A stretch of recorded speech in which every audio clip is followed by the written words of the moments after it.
The Grand Chamber of the Galactic Council was older than most civilizations. Its walls were made of crystal that had been grown over thousands of years, and they held the memories of countless treaties, alliances, and decisions that had shaped the galaxy. Representatives from 47 different species sat in their designated areas, each one surrounded by translators, aides, and the weight of their people's expectations. Ambassador Daniel Grant walked slowly toward the human podium. He was a tall man with gray eyes that had seen too much death in recent years. His suit was simple and dark, nothing like the flowing robes and ceremonial armor worn by other delegates. Beside him walked Catherine Moore, his most trusted aide. She carried a data tablet, and her face showed the same exhaustion that Daniel felt in his bones. The chamber fell quiet as Daniel reached his podium. He looked around at the assembled aliens. Some were beautiful by human standards, with flowing forms and graceful movements. Others were terrifying, covered in scales or chitin or things that had no earthly comparison. All of them watched him with expressions that ranged from boredom to mild curiosity. Daniel cleared his throat. "Distinguished members of the Council," he began, his voice steady and clear. "The Terran Confederation has submitted 17 formal complaints over the past 6 years regarding attacks by the Vexery hegemony on our colony worlds.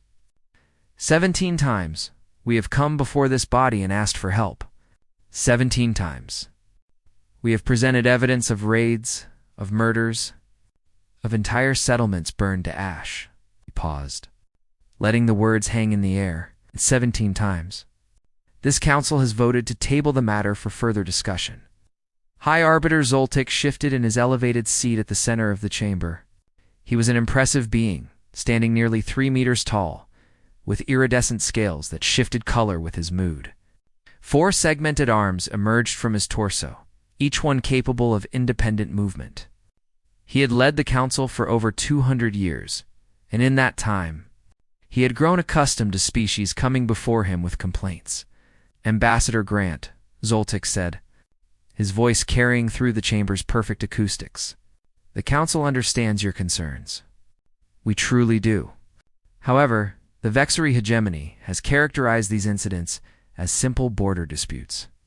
Without clear evidence of deliberate aggression, we must follow proper procedures." "Proper procedures," Daniel repeated. The words tasted bitter in his mouth.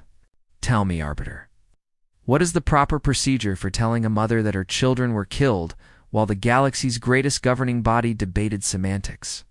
A murmur went through the chamber. Several delegates shifted uncomfortably. Catherine stepped forward, her tablet displaying images. 3 weeks ago, the Vexery attacked our settlement on New Haven. They came without warning, without demands, without any attempt at communication. They simply arrived and began killing. 842 people died that day, Arbiter. 217 of them were children. The Selvani representative, a being that looked like liquid silver given form, pulsed with what might have been distress. The Cathari ambassador, an insectoid creature with compound eyes and clicking mandibles, turned away from the images. "This is most unfortunate," Zoltik said, and his tone suggested he had said similar words many times before. "The Council will certainly investigate these claims. Perhaps in the next session cycle, we can appoint a committee to examine the evidence and make recommendations." "The next session cycle is in 14 months, Daniel said quietly. "These things take time, Ambassador. Proper investigation cannot be rushed. Justice must be justice." Daniel's voice rose for the first time. "You speak of justice while our people are slaughtered. You speak of proper procedures while families are torn apart. Ambassador, please control yourself. This is a chamber of civilized discourse." Daniel stood very still for a long moment. Then he reached into his coat and withdrew a sealed document. The paper was actual paper, something few species still used. He placed it gently on the podium. "This is the official notice of humanity's withdrawal from the Galactic Council," he said, "effective immediately." The chamber exploded into chaos. Delegates shouted in dozens of languages. Translators struggled to keep up with the overlapping voices. Some species made sounds that had no translation at all, expressions of shock or disbelief that transcended language. Zoltik slammed his ceremonial staff against the floor. The sound echoed like thunder, cutting through the noise. Order. There will be order in this chamber. He fixed his gaze on Daniel. Ambassador Grant, you cannot simply withdraw. The charter clearly states that a 30-cycle notice period is required for any species wishing to leave the council. Catherine stepped forward, her voice cold and precise. Article 32 of the charter states that no notice period is required. When a member species has suffered unaddressed acts of war from a hostile power, we have documented 17 such acts. We have requested assistance 17 times. That assistance was denied 17 times. She paused. Our withdrawal is legal, Arbiter. We made certain of that. But this is unprecedented, the Selvani representative said, flowing toward the human delegation. No species has ever permanently left the council. Surely we can find some compromise, some way to address your concerns within the proper framework. Daniel gathered his documents and stepped away from the podium. We gave you 6 years to find a compromise. 6 years of watching our people die while you discussed and debated and formed committees. We're done asking for help that never comes. You will be alone, Zoltek said, and there was something almost like warning in his voice. Without the protection of the council, without access to our trade networks and defensive alliances, humanity will be vulnerable. The galaxy is not a kind place for isolated species, I've noticed, Daniel replied. We were vulnerable with your protection too. At least now we can stop pretending otherwise. He walked toward the massive doors that led out of the chamber. Catherine followed close behind, along with the rest of the human delegation. Representatives tried to intercept them, to start conversations. To offer last-minute solutions that everyone knew were meaningless, Daniel ignored them all. At the doors, he paused and looked back at the chamber. 47 species watched him go. Their expressions a mix of shock, confusion, and in some cases, something that might have been guilt. We came to you as friends, Daniel said, his voice carrying clearly through the sudden silence. We asked only for the protection that the charter promised. You chose to ignore us. Remember that, Arbiter. Remember that when you wonder why we did what we did. The doors opened. The human delegation stepped through. When the doors closed behind them, sound echoed through the ancient chamber like the ending of an era. Zoltek sat in his elevated seat and felt something he had not felt in 200 years of leadership. He felt uncertain. In the corridor outside, Catherine walked beside Daniel. Her hands were shaking slightly, the adrenaline of the moment finally catching up with her. That's it then, she said quietly. We're really doing this. Daniel nodded, his face showing no emotion. Send word to Admiral Hayes. Tell him that Phase 1 is complete. And if the Council tries to stop us... Daniel kept walking, his footsteps echoing in the empty corridor. They had 6 years to act. They chose to do nothing. Now, they'll learn what happens when humanity stops waiting for permission. Behind them, the crystal walls of the council chamber continued their slow growth, adding another layer to their ancient structure. They had witnessed the rise and fall of countless civilizations. Soon they would witness something new. Soon. They would witness what happened when humanity decided to stop being patient. 3 months passed after the humans walked out of the council chamber, and in that time the galaxy learned a new kind of quiet. High Arbiter, Zoltek, sat in his private office, surrounded by screens that showed information from across known space. His 4 hands moved constantly, pulling data from different sources, comparing reports, trying to understand what was happening. What he found troubled him in ways he could not quite express. The humans were still there. Their merchant ships continued to travel the trade routes, buying and selling goods as they always had. Their communications still flowed through the normal channels, discussing business and weather and all the ordinary things that civilizations discussed. On the surface, nothing had changed. But Zoltek had not led the council for 100 years by looking only at surfaces. He pulled up a map of human space and studied it carefully. 6 months ago, humanity had maintained a visible military presence along their borders. Patrol ships moved in predictable patterns. Defense stations orbited their colony worlds. It was a small fleet by galactic standards, perhaps 200 vessels capable of real combat. Enough to discourage casual raiders, not enough to threaten anyone. Now, those ships were gone. Not destroyed. Not captured. Simply gone. They had quietly withdrawn from their patrol routes over the past 3 months. The defense stations had been shut down, their crews relocated. The border worlds themselves had been evacuated. Their populations moved to the inner systems. It was as if humanity was pulling back. Gathering itself into a tight ball at the center of its territory, a soft chime announced a visitor. Zoltek looked up to see Counselor Riza of the Cathari entering his HFY. She was an older female of her species, her compound eyes clouded slightly with age, but still sharp with intelligence. She had served on the council for nearly as long as Zoltek had led it. "You've seen the reports?" she said. It was not a question.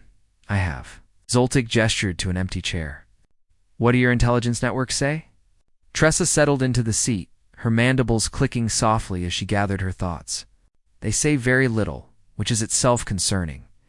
The humans have always been somewhat open about their activities. Now, suddenly, they have become very good at keeping secrets." Secrets about what? That is the question, isn't it? Tressa pulled out a small device and projected a hologram into the air between them. It showed scattered fragments of data, pieces of intercepted communications. "My agents have picked up fragments, references to something called the Lazarus Protocol, mentions of hidden construction in dead systems, words like awakening and preparation." Zoltek studied the fragments. They told him nothing concrete, but they filled him with a deep sense of unease. Speculation only. Humans are emotional creatures. They withdrew to make a point, to force us to take their concerns seriously. They'll return when they've calmed down. Will they? Tressa's compound eyes fixed on him. "Arbiter, you and I have both studied human history. We know what they are capable of when pushed too far. They don't simply push back against their enemies. They change the entire nature of the conflict." "What are you suggesting?" "I'm suggesting that perhaps we made a mistake. Perhaps we should have listened when they asked for help." Zoltek was quiet for a long moment. He thought about the 17 complaints, the 17 votes to table the matter. The 17 times he had watched the human delegation leave the chamber in frustration and despair. He thought about how easy it had been to dismiss their concerns, to tell himself that proper procedures must be followed, that the council could not act hastily. "Even if you're right," he said finally, "what would you have me do? They have left the council. They have refused all attempts at communication. We cannot force them to return." "No," Riza agreed. "We can only wait and watch, and hope that whatever they're planning is not as terrible as I fear." Far from the council chambers, in a system that no galactic charts had ever mapped, Admiral Christopher Hayes stood on the bridge of the carrier, Washington, and watched the future take shape. The system had no name, only a number assigned by ancient human astronomers who had observed it from Earth thousands of years ago. It orbited a dying star, a dim red giant that provided just enough light to see by. It was the perfect place to hide something you didn't want found. Christopher was a tall man with gray hair cut short and eyes that had seen 30 years of service. He had commanded ships in a dozen engagements, had lost friends and crewmates to Vexari raiders, had attended funerals for colonists who had trusted the council to protect them. He had stopped trusting the council a long time ago. "Admiral," said Captain Laura Mitchell from her station. She was younger than Christopher, but she had the same hard look in her eyes. "Construction Base 7 reports the last of the Apollo-class carriers is complete. That brings our total to 642 capital ships." Christopher nodded slowly, watching the display that showed the fleet spread across the system. 642 capital ships, plus thousands of support vessels, fighters, and transports. A fleet larger than anything the galaxy had ever seen, the slipstream drives. All vessels report fully operational. "We can jump the entire fleet simultaneously when you give the order." Slipstream technology. The council had dismissed it as theoretical, a curiosity that could never be made practical. Human engineers had spent 40 years proving them wrong. With slipstream drives, a ship could cross the galaxy in hours instead of weeks. It made the Council's standard transit methods look like walking. What about the weapon systems? Christopher asked. Laura pulled up another display. Particle beams capable of cutting through any known armor. Phase missiles that can jump through slipstream and appear inside enemy ships. Neural link systems that allow our pilots to operate as a single coordinated force. Arbiter, we have technology that the Council doesn't even know is possible. Christopher turned away from the displays and looked out at the stars. Somewhere out there on 100 colony worlds, human families were going about their lives. Raising children, building homes, dreaming of the future. They didn't know about this fleet. They didn't know about the preparations that had been underway for decades, but they knew about the raids. They knew about the fear of waking up to Vexery ships in their sky. They knew about the graves of neighbors and friends who had died waiting for help that never came. Send a message to Ambassador Grant, Christopher said. Tell him that the family is ready to come home. Laura nodded and turned to her communications station. As she worked, Christopher continued to stare out at the stars. For 6 years, humanity had begged the Council for protection. For 6 years, they had followed the proper procedures, filed the proper complaints, attended the proper sessions. And for 6 years, they had been ignored. Now the time for begging was over. The humans had built something. New in the darkness between the stars, they had created weapons and ships and technologies that would change the balance of power in the galaxy forever. They had done it quietly, patiently, without asking anyone's permission. And soon, very soon, the galaxy would learn what humanity was capable of when it stopped asking and started acting. Christopher. Hayes looked at the fleet he had helped build and felt something he hadn't felt in years. He felt hope. The Vexery considered themselves the greatest warriors in the galaxy. Their 6-limbed bodies were built for combat. With thick armor plates covering their vital organs and claws capable of tearing through metal, their society was built on conquest and dominion. The strong ruled, the weak served, and those who could not fight were not worth considering at all. For 300 years, they had raided the edges of civilized space. They took what they wanted, killed those who resisted, and left ruin behind them. The Council complained and debated and formed committees, but they never actually did anything. The Vexery had learned long ago that the Council was all talk and no action. War. Commander Sketh stood on the bridge of his dreadnought, the crushing fist, and watched the human colony world of Elysium grow larger on his screens. He was old for a Vexery, his armor plates scarred from decades of battle. He had led 100 raids, burned a dozen settlements, and never once faced any real consequences. Today would be no different. 15 ships in formation, reported his tactical officer. All weapons ready. The humans have evacuated their border worlds, so there should be minimal resistance. Sketh made a sound of contempt. Cowards. They run from the Council and think they can hide from us? They think that being alone will somehow protect them? He leaned forward in his command chair. Begin bombardment when in range. I want nothing left but ash and memory. Commander. The tactical officer's voice changed, becoming uncertain. I'm detecting ... contacts. Many contacts appearing around the planet. How many? Commander, I don't understand these readings. There are too many. The sensors must be malfunctioning. Sketh pushed himself out of his chair and moved to the tactical display. What he saw made him freeze. The space around Elysium was tearing open. There was no other way to describe it. Reality itself seemed to split apart as ships emerged from nowhere, appearing in flashes of light that left afterimages on the sensors. They came in waves, hundreds at a time, till the planet was surrounded by a wall of metal and fire. The human fleet had arrived. Sketh counted the ships as they appeared. 200, 500, 1,000, 2,000.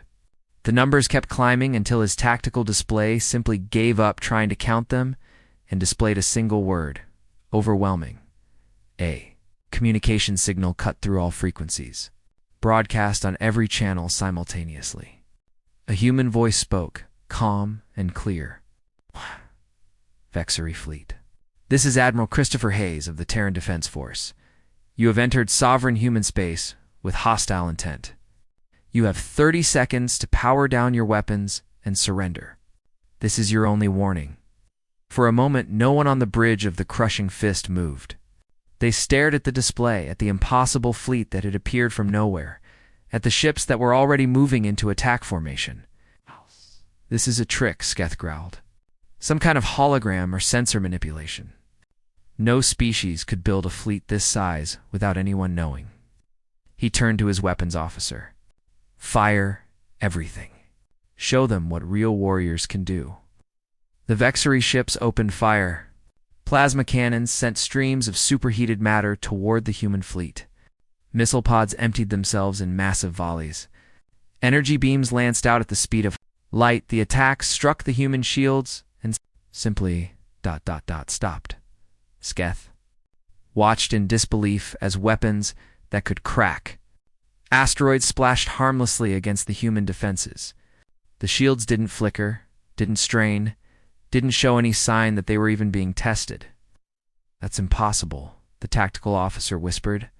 No shield technology could. The human response cut him off. Particle beams erupted from the human ships, each one carrying enough energy to slice through a small moon. They struck the Vexery vessels with surgical precision. Scion, cutting through armor plates as if they weren't there. The first Vexery ship didn't explode. It simply came apart, its sections drifting away like pieces of a broken toy. Then the missiles came. They were unlike any weapon Sketh had ever seen. They seemed to flicker in and out of existence, jumping through space in a way that made no sense. One moment they were kilometers away. The next moment they were inside his ships, detonating their reactors from within. The burning claw vanished in a ball of fire. The iron tide followed seconds later. Ship after ship disappeared from his display, each one marked with a simple red X that indicated total destruction. Full retreat, Sketh screamed. All ships, full retreat. But there was nowhere to retreat to. The human fleet had surrounded them completely, a sphere of death that offered no escape. And they were not finished. Fighters launched from the human carriers. Thousands of small craft that moved with impossible coordination. They swept through the Vexery formation like a swarm of angry insects, their weapons tearing apart anything they touched. Sketh watched as his fighter screen was annihilated in seconds. Pilots who had trained for years destroyed by an enemy that seemed to know exactly where they would be before they got there. Commander, the communications officer said, his voice barely a whisper. They're offering surrender terms again. Sketh looked at his display. Of his 15 ships, only 3 remained, and they were all heavily damaged. The human fleet surrounded them, weapons still hot, waiting for his answer. For the first time in his long life, Sketh felt fear. Accept, he said. Accept their terms. The battle had lasted 4 minutes.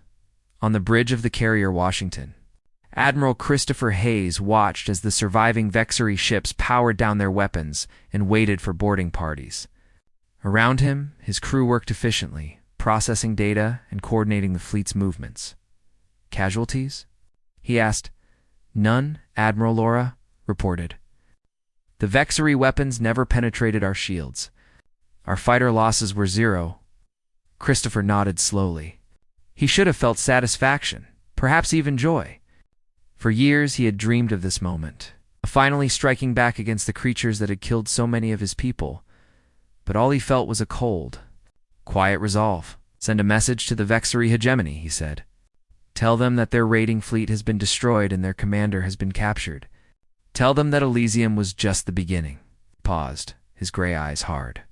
And tell them that we remember every colony they burned, every child they killed, every family they destroyed. Laura hesitated.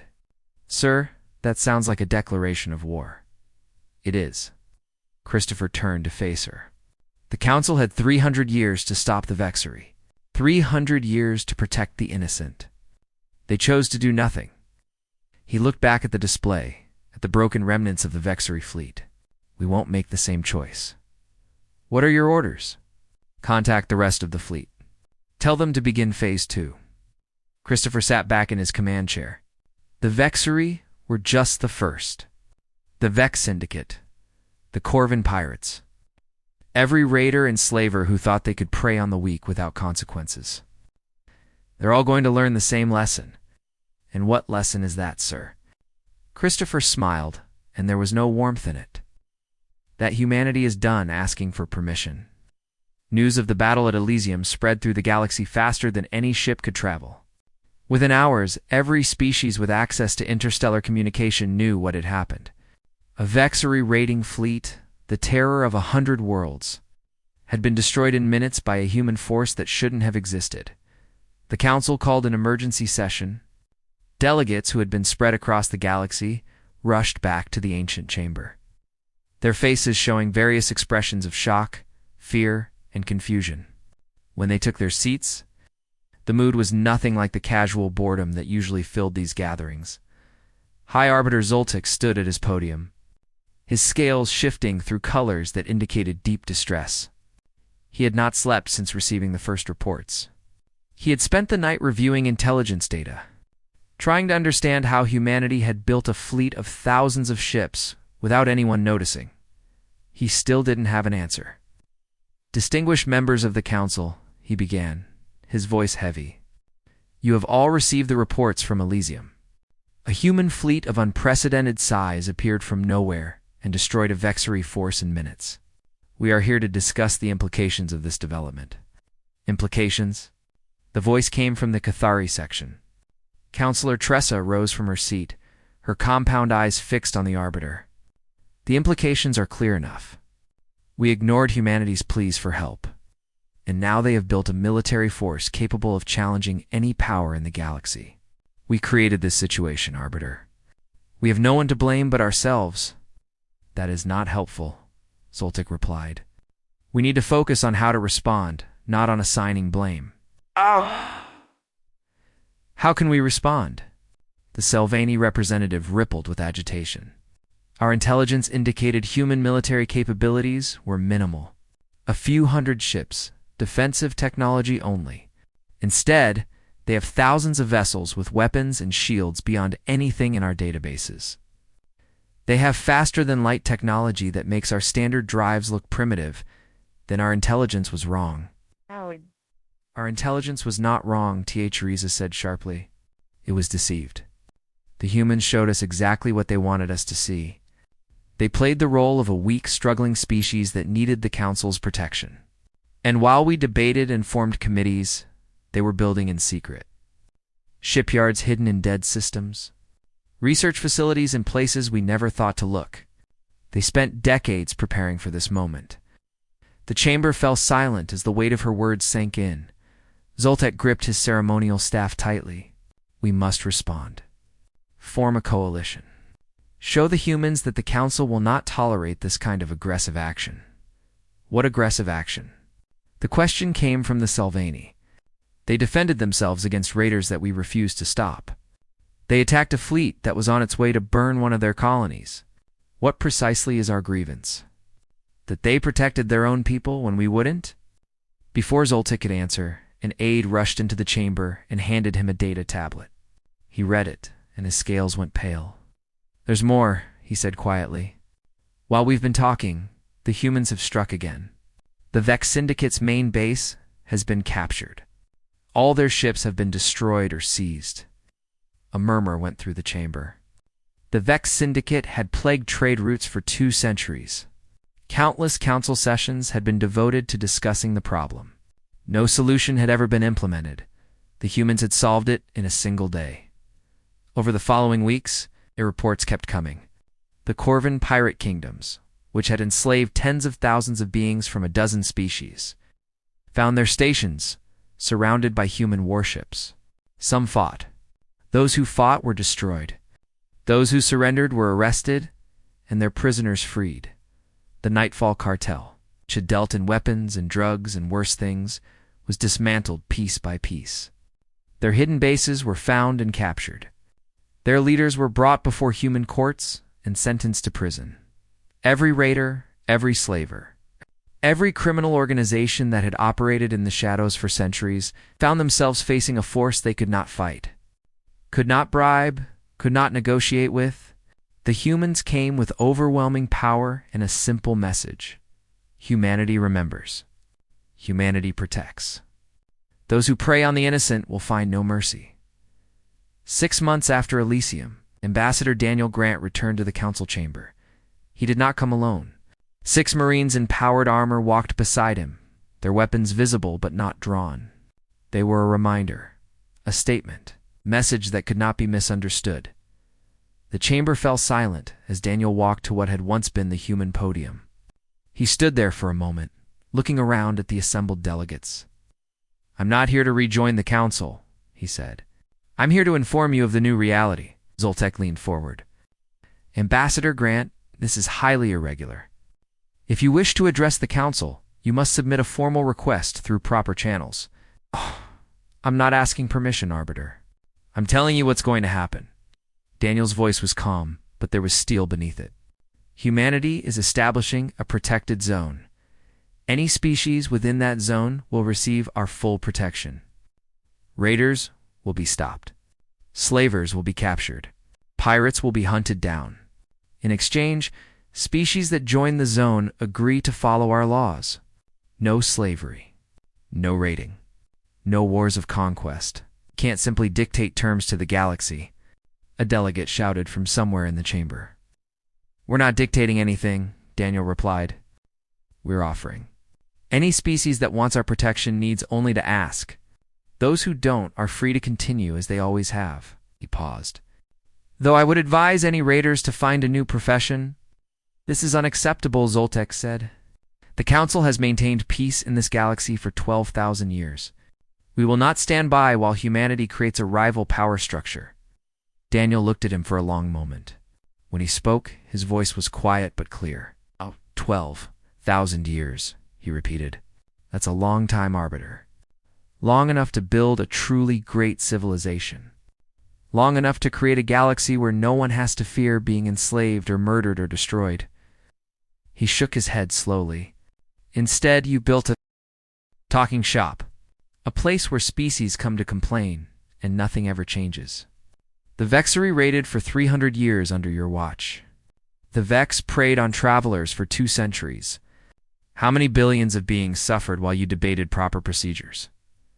No one answered. "We gave you 6 years to help us," Daniel continued. 6 years of following your rules, playing your games, hoping that maybe this time you would actually do something. You chose to do nothing, turned and began walking toward the door. Now we're done hoping. We're done waiting. And we're done pretending that the Council is anything more than a monument to inaction." At the door, he paused and looked back. Ow. "The protected zone is open to any species that wants to join. Our terms are simple and fair. We don't ask for tribute or submission. We ask only for a commitment to basic decency." He met Zoltek's eyes. "You're welcome to join too, Arbiter. When you're ready to stop talking and start helping." The doors closed behind him. In the silence that followed, the delegates looked at each other. Some were angry. Some were frightened. Some, Zoltek noticed, looked almost relieved. "We must stop them," someone said. "Form a military coalition. Show them that the Council still has power." But even as the words were spoken, everyone in the chamber knew the truth. The Council had no power. It never had. It had only the illusion of power maintained through centuries of careful diplomacy and the willingness of member species to pretend that the illusion was real. The humans had stopped pretending, and in doing so, it had shown everyone else what the Council truly was. Nothing 1 year had passed since humanity walked out of the Council chamber. And the galaxy had changed more in that single year than it had in the previous 1,000. The human protected zone had grown beyond anything anyone had predicted. 43 species had formally joined, including several former council members who had quietly withdrawn their membership to seek human protection instead. Dozens more were in negotiations, their representatives traveling to human space to discuss terms within the protected zone. Trade flourished like never before. Merchant ships could travel without fear of pirates. Colony worlds could grow without the shadow of raiders hanging over them.